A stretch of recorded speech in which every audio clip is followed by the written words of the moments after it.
Hello and welcome. I think it's 5, it's maybe 6. I want to stop counting these until the YouTube still comes along on the YouTube header. This is Was It Worth Buying, right? So here we are in the library. Right, today, the last one was Evil Dead, which ended up being also Darkman, Anaconda. Was this worth buying? This is by 88 Films. Now 88 Films, the back end of this last year and this year, have been very productive, right? They did, I Know What You Did last summer, and they've also just done Urban Legends. They've done a few other box sets. Hollow Man was a good one. So 88 Films, unlike its counterparts like Arrow, and again fighting wars with other companies, it's like, you know, they're going to bring out Reanimator and stuff like that.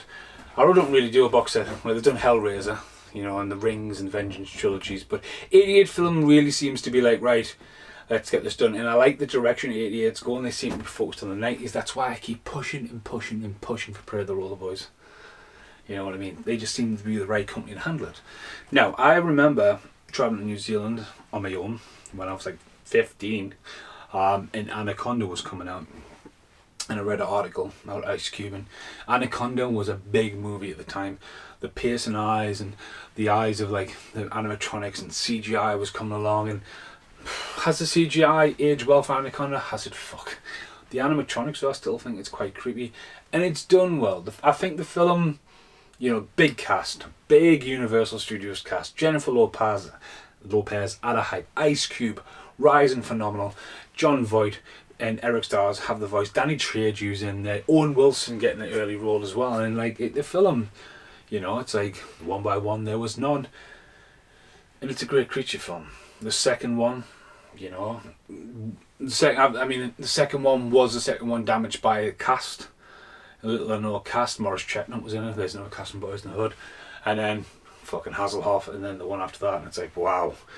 So, when 88 Films decided to do Anaconda, I was just like, fuck me, they're doing all 4 on Blu-ray. Like, literally, this. Now, Anaconda is available on its own from 88 Films. Rocks are fucking quite high price, mind. $14.99 average and cheapest. Black box though, again going back to the creepy ass eyes. This has new concept artwork down the front as the python, Anaconda, not a python. It's a different movie. Wiggles its way down. The artwork for this, for the quadrilogy, is absolutely stunning.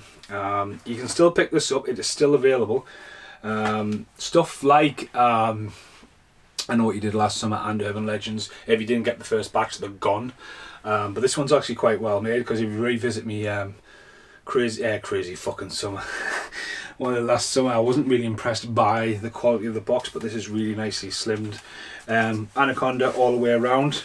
Creepiness of death, strangulation, and murder. Nice little picture. And as pointed out in previous videos, inspired by the second movie when they're all going through the water from above, and the snake python is wiggling between them, and obviously someone goes dirt up.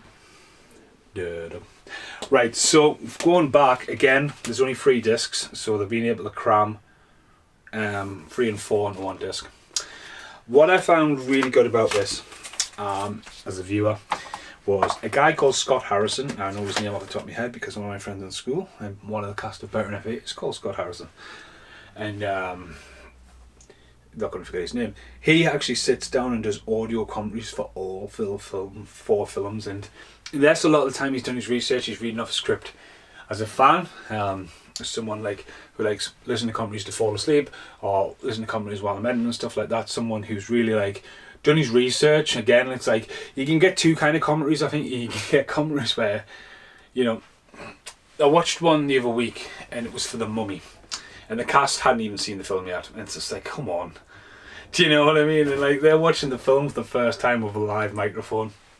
So that's, yeah, you've got ones like the guy who did the Blair Witch 2, and he's like totally unplugged with his microphone. It's like, oh, I didn't want to fucking put this in the film. I didn't want Marilyn Manson. I got no problem with Marilyn Manson, but I didn't want Marilyn Manson to start moving. Fucking brilliant commentary, because he's just like, yeah, studio just fucking totally interfered. Then you've got brilliant commentaries with John Carpenter and Kurt Russell on The Thing, and also Big Trouble in Little China, when they're reminiscing. You've then got clusterfucks like Terminator 2, when you've got like 23 other people and you've got the 25th person going, director James Cameron. Just like, shut up. Too much going on. This guy, I learned a lot from this guy. It's also jammed packed.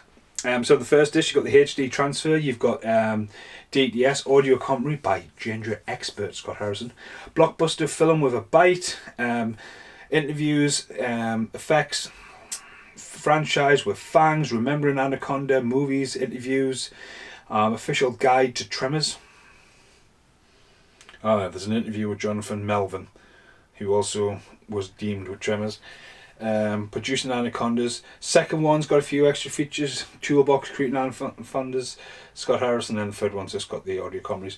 But the special edition includes a slipcase, fold out digipack with new paintings, animated artists by Jeremy Palva, butcher it, Anaconda creature features, extended booklet notes by David Wan and Marty Butwazines.